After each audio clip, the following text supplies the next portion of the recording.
Where do you live? I told you, with my mother. Well, where does she live? 179th Street in the Bronx. All right, I'll take you to the subway. Like hell you will. You buy me a cab. Why'd all you dames have to live in the Bronx? You mean you bring other girls up here? Certainly not. I'm a happily married man. If you're having marital problems, many times sexual problems, with me today I have Michele Weiner Davis, who's the author of The Sex-Starved Marriage, Boosting Your Marriage Libido, a Couple's Guide, and it is a fabulous book. Michele, welcome to the show. Thanks for having me. Michele, when I read your book, I was dumbfounded. I felt like you hit just about every problem that I've ever run across is in terms of a sexual problem in therapy. And I want to ask, how many people go through marriages where the sexual life has basically died? You know, I don't know that I can give you exact numbers. What I can tell you is that the number one problem that's reported, particularly to sex therapists, in regards to sexual issues, that really creates havoc in a relationship is about a sexual desire gap, and I really refer to it as the sex-starved marriage. But Ellen, let me define that for you, because unlike what maybe some of your folks might be thinking, it's not just a marriage where there is no sex. A sex-starved marriage is a marriage where one spouse is desperately longing for more touch, more physical closeness, more sex, and the other spouse, for a variety of reasons, isn't interested and thinks, okay, what's the big deal? It's just about sex. But to the spouse yearning for more touch, it's a huge deal because it's about feeling wanted. It's about feeling loved. It's about feeling connected. It's about feeling close. And when this major disconnect or misunderstanding happens in marriage, what also tends to happen is that intimacy on all levels tends to drop out. They stop sitting next to each other on the couch. They stop laughing at each other's jokes. They stop doing things together. They stop being friends. And when that occurs, it often places the marriage at risk of infidelity and even divorce. And that's the reason I wanted to get the message out to people that you cannot afford to be complacent about a relationship or about a marriage where there isn't touch. Even if it's not the first thing on your mind, you can't ignore that there's a problem. So if the woman's saying, I've had it, because typically it's the woman, although you do make a point of saying that it's very difficult for men who have lower sexual desire. But if the woman is saying, I've had it, all these years I've just been pleasing you, I'm sick of sex, I could live my whole life without sex, thank you. What's going on there? Where would you begin with a couple that's having that type of a problem? Well, first let me backtrack just a little bit. I think, as I wrote in this book, Ellen, that low sexual desire in men, though while maybe less common than in women, but I still think it's America's best-kept secret. There are millions and millions of men out there who aren't interested in sex. And when I say that, I know a lot of people think, well, that must be because they're having sexual performance problems, and sometimes that's true. But what I've learned in my work with couples is that oftentimes men have sexual machinery that works just fine, thank you, but they're not interested in sex for many of the same reasons that women aren't interested in sex. As a matter of fact, just this morning before you and I are talking here, I had a couple, and that was precisely the case, that he felt that she was critical and she was demanding and it hurt his feelings, and he just simply wasn't interested in touching her. And a lot of people would think that that's a role reversal. Well, it's a whole lot more common than people think. Guys just don't talk about it. And when they don't talk about it, that means they're not getting help. It also means that the women to whom they're married are very isolated, and they're thinking that there must be something wrong with them as women if their husbands aren't attracted to them. And I want to get the word out that, again, this is much more commonplace than people think. But back to your original question about, what do you do? It's interesting. No one talks about this either, the fact that the person with with a smaller sexual appetite is almost always the one to control the sexual relationship. They're the person who has a headache or isn't interested in that. And typically is what plays itself out in the marriage. And we have an agreement in many, many marriages in our country which goes something like this. I'm not interested in sex. I know I'm not fulfilling your sexual needs, but I expect you to be monogamous, and I expect you not to complain about it.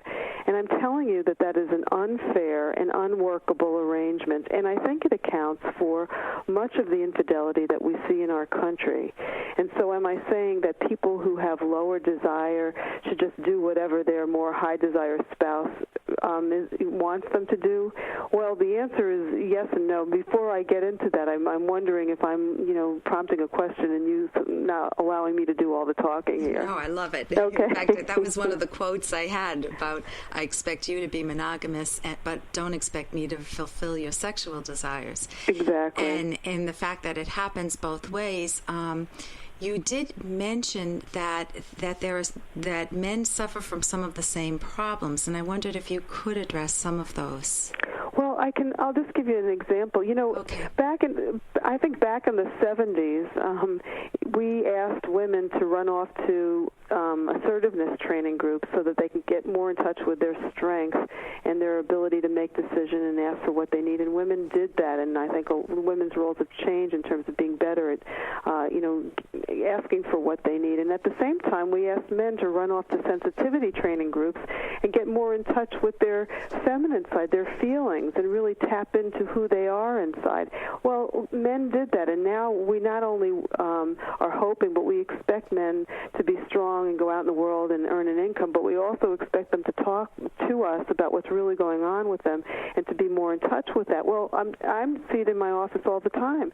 Men whose feelings get hurt, men who feel downtrodden or depressed, or they don't like their bodies, or they feel like, again, like this man this morning, that his wife is too demanding. I've had a rash of men in my practice who have been laid off of work, and the toll that takes on who they think they are in the world and in relationship to themselves and their wives.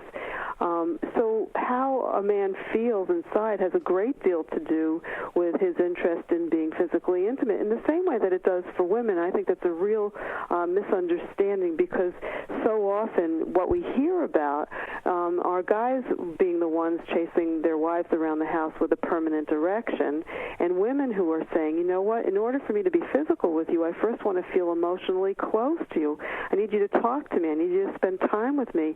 I can't fathom why you'd be interested in having sex when this isn't in place. And when women try to explain to themselves why in the world their husbands might be interested in being sexual if they're not feeling particularly emotionally close, what they tell themselves is that for men, sex must be a biological urge. It's like scratching an itch. Right. And I can tell you that while that may be true sometimes, the men in my practice have told me, hands down, that it really is much, much more than that for them, that it is about, as I said before, feeling wanted and feeling masculine and feeling whole, feeling connected. And this misunderstanding in marriage, more than anything else, I think is what leads to the kinds of problems you and I as therapists see in our offices and day by day. Well, I want to thank you so much for joining us. This is Michele Weiner Davis. She's the author of The Sex-Starved Marriage, Boosting Your Marriage Libido, a Couple's Guide. And you can also go to your website, which is divorcebusting.com. Okay, and you've written several other books, too. That's Thank you. Correct. Thank you so much for joining us Thanks today, for having Michele. me. Okay, and you can also get her book on my website, drkenner.com. It's been great being with you this week, and I look forward to joining you again next week on The Rational Basis of Happiness. I'm Dr. Ellen Kenner. Your future hasn't been written yet. No one's has. Your future is whatever you make it. So make it a good one.